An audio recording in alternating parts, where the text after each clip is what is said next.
Before they even open their eyes, some children in Taiwan are already left behind. Their mothers feel every kick, every heartbeat, every fear, like any mother would. But when they are born, these babies don't belong.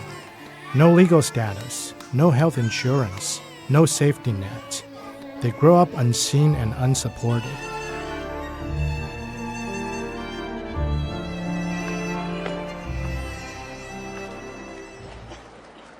Eight-year-old Moza developed brain cancer when she was 3 years old and is now wheelchair-bound. She's one of around 850 undocumented babies born in Taiwan to the country's 92,000 unaccounted-for migrant workers, individuals who entered the country legally but are no longer traceable by authorities. Lacking legal immigration status, they and their children are not covered by Taiwan's health insurance. I didn't know where to take her for treatment. Her condition got worse every day. Eventually, we decided to go to the city to look for a hospital. But even then, we couldn't find one.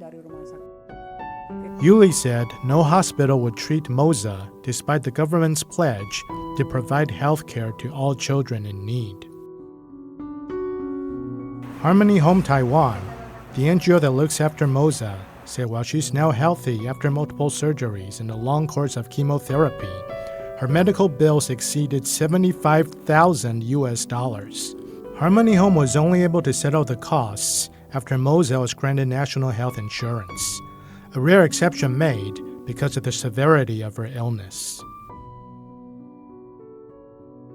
Taiwanese law follows the UN Convention on the Rights of the Child. Yet these children are denied care. We believe all children in Taiwan, whether foreign-born or Taiwanese, should enjoy the same rights. However, those without legal status seeking health care are almost always reported to the National Immigration Agency. As a result, many undocumented workers avoid seeking medical care, putting both themselves and their children at serious risk. The hospitals will screen the migrant workers to see if they're legal workers. If they're illegal, they'll report them to the NIA. No matter if they're expecting childbirth or feeling unwell, they'll endure it and not seek medical help. Or they'll use their spare time to buy over-the-counter drugs at pharmacies. This can threaten their health and their lives over time. The fear of deportation is very real for people like Neri, who's being sheltered by Harmony Home Taiwan. Neri says she was reported to immigration when she went to hospital to give birth. I never received any pregnancy checkups. The immigration agency came to the hospital to pick me and my son up. However, as I had just given birth to a baby, they let me stay outside for 3 months, but I didn't want to go back to them, so I ran again. To avoid being reported to the National Immigration Agency, undocumented migrant workers often ask NGOs to take them or their children to the hospital. But this means they often delay seeking treatment until the last moment.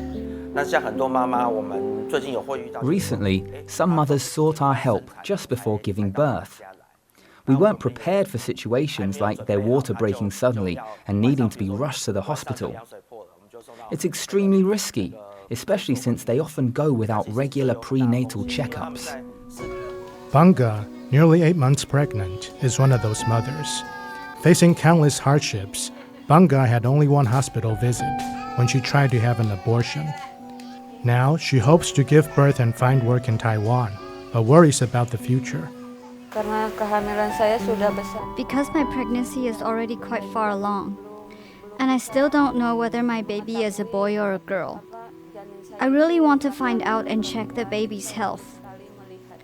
I feel pain whenever I do heavy work. I can't work. It hurts, and sometimes it's even hard to sleep. Everybody in Taiwan should have access to health care.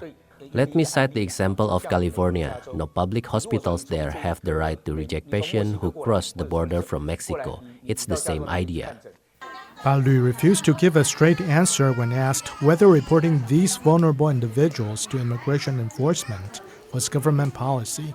Like I said, to report or not to report, that is not the focus of our concern. We just provide treatment.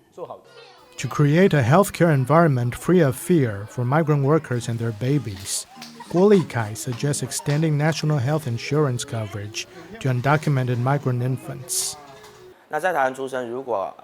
We believe babies born in Taiwan should be given national health insurance coverage. It would cost the mother only about 800 Taiwan dollars. The UN Convention on the Rights of the Child forbids discrimination against children based on their nationality. So, should we grant all children born in Taiwan the same benefits as Taiwanese citizens, as is stipulated in the International Convention? As more and more migrant workers work in Taiwan for longer periods, this is an issue we must address. However, until Taiwan's government is ready to take a bolder stance on this long-standing issue, undocumented migrant workers have to live with the reality that they and their children don't have safe or permanent access to health care. Sean Lin and Rick Yi in Taipei for CNA.